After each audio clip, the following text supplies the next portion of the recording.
നമസ്കാരം.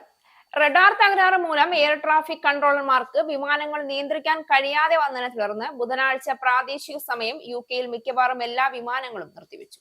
ഈ തകരാർ മൂലം യൂറോപ്പിലെ ഏറ്റവും തിരക്കേറിയ വിമാനത്താവളവും ബ്രിട്ടീഷ് എയർവേസിന്റെയും വിർജിൻ അറ്റ്ലാന്റിക്കിന്റെയും ആസ്ഥാനവുമായ ലണ്ടൻ ഹീത്രോ വിമാനത്താവളം കുറഞ്ഞത് 1 മണിക്കൂറെങ്കിലും പ്രവർത്തനരഹിതമായി എന്ന് വേണം പറയാൻ. ആയിരക്കണക്കിന് യാത്രക്കാർക്ക്, അതും കുട്ടികളും പ്രായമായവരും സ്ത്രീകളും ഉൾപ്പെടെ നിരവധി ആൾക്കാരെ ഇത് അതീവ ദുരിതത്തിലാക്കി. നീണ്ട മണിക്കൂറുകൾ വിമാനത്താവളത്തിൽ കുടുങ്ങിയവർക്ക് വലിയ ബുദ്ധിമുട്ടാണ് ഈ സംഭവം സൃഷ്ടിച്ചതെന്ന് പറയാതെ വയ്യ.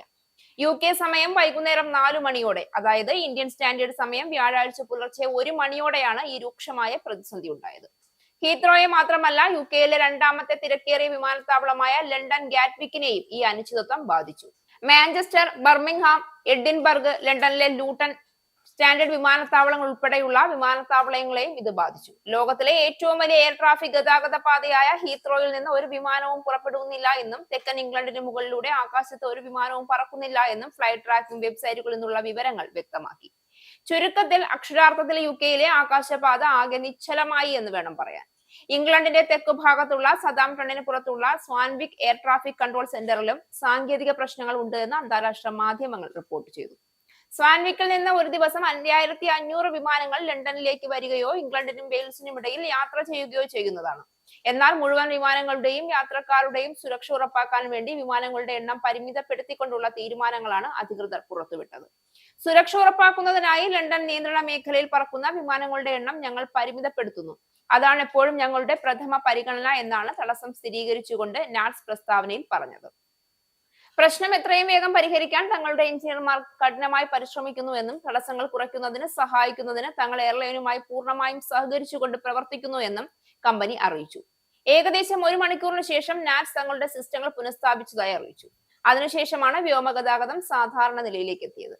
എന്നാൽ നഷ്ടപരിഹാര തുക പൂർണ്ണമായും കൊടുക്കാൻ കമ്പനി അധികൃതർ തയ്യാറായില്ല. ഗതാഗതം പുനഃസ്ഥാപിക്കുന്നത് വരെ ഉണ്ടായ ബുദ്ധിമുട്ടിന് കമ്പനി താൽക്കാലിക സൗകര്യങ്ങൾ ഒരുക്കി നൽകിയിരുന്നു. അതിന്റെ തുക അനുവദിച്ചു നൽകുന്നതിന് പുറമെ റഡാർ തകരാർ കമ്പനിയുടെ പ്രശ്നമല്ല എന്ന കാര്യം ചൂണ്ടിക്കാട്ടി മറ്റു തരത്തിൽ യാത്രക്കാർക്കുണ്ടായ സമയനഷ്ടത്തിന് യാതൊരു തുകയും അനുവദിച്ചു കൊടുക്കാൻ വിമാന കമ്പനി തയ്യാറായിട്ടില്ല. അതിന്മേൽ ആക്ഷേപമുള്ളവർക്ക് നിയമ നടപടി സ്വീകരിക്കാമെന്ന നിലപാടിലാണ് വിമാന കമ്പനി. ഇത് യാത്രക്കാരിൽ വലിയ തോതിലുള്ള എതിർപ്പിന് കാരണമായിട്ടുണ്ട്. ബുധനാഴ്ച വൈകുന്നേരം വരെ സാധാരണ പുറപ്പെടലുകളുടെയും വരവുകളുടെയും 2/3 ഭാഗത്തേക്ക് പരിമിതപ്പെടുത്തിയിട്ടുണ്ടെന്ന് ബ്രിട്ടീഷ് എയർവേസ് പ്രസ്താവനയിൽ പറഞ്ഞു. ഇത്രയും ബുദ്ധിമുട്ടേറിയ ഒരു പ്രശ്നം ഉണ്ടായതിന്റെയും അത് പരിഹരിക്കാൻ സമയമെടുത്തതിന്റെയും പേരിൽ എയർ ട്രാഫിക് കൺട്രോൾ മേധാവി രാജിവെക്കണമെന്ന ആവശ്യം ശക്തമായി തുടരുകയാണ്. 2023-ലും 2014-ലും നാറ്റ്സ് സമാനമായ സംഭവങ്ങൾ നടത്തിയിട്ടുണ്ടെന്ന് ദ ഗാർഡിയൻ റിപ്പോർട്ട് ചെയ്തു.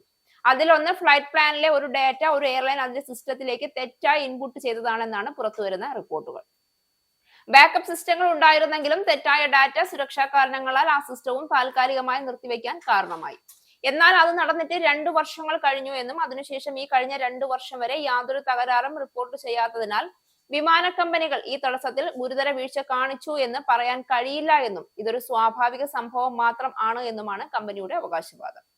ലണ്ടനിനെ സാരമായി ബാധിച്ച കുറഞ്ഞ നിരക്കിലുള്ള എയർലൈനായ റയാനെയർ നാറ്റ്സ് സിഇഒ മാർട്ടിൻ റോൾഫിനോട് രാജിവെക്കാൻ ഇതിനകം തന്നെ ആവശ്യപ്പെട്ടിട്ടുണ്ട്.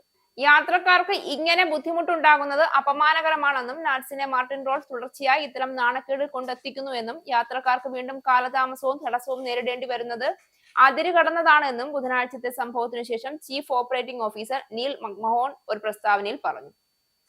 2023-ലെ നാറ്റ്സ് സിസ്റ്റം തടസ്സത്തിന് ശേഷം ഒരു പാഠവും പഠിച്ചിട്ടില്ല എന്ന് ഇതുകൊണ്ട് വ്യക്തമാണെന്നും കൂടാതെ മാർട്ടിൻ റോൾഫിന്റെ കഴിവുകേട് കാരണം യാത്രക്കാർ ഇപ്പോഴും കഷ്ടപ്പെടുന്നുവെന്നും രാജി ആവശ്യപ്പെട്ടുകൊണ്ട് അദ്ദേഹം കൂട്ടിച്ചേർത്തു.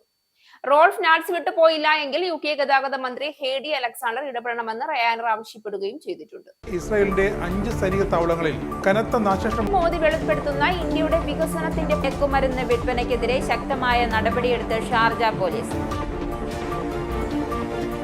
അമേരിക്കയിലെ സാധാരണ മനുഷ്യരോട് കൂടിയാണ് കോൺഗ്രസിനുള്ളിൽ പങ്കുവയ്ക്കാൻ ഓപ്പറേഷൻ സിന്ദൂറിൽ ഉപയോഗിച്ച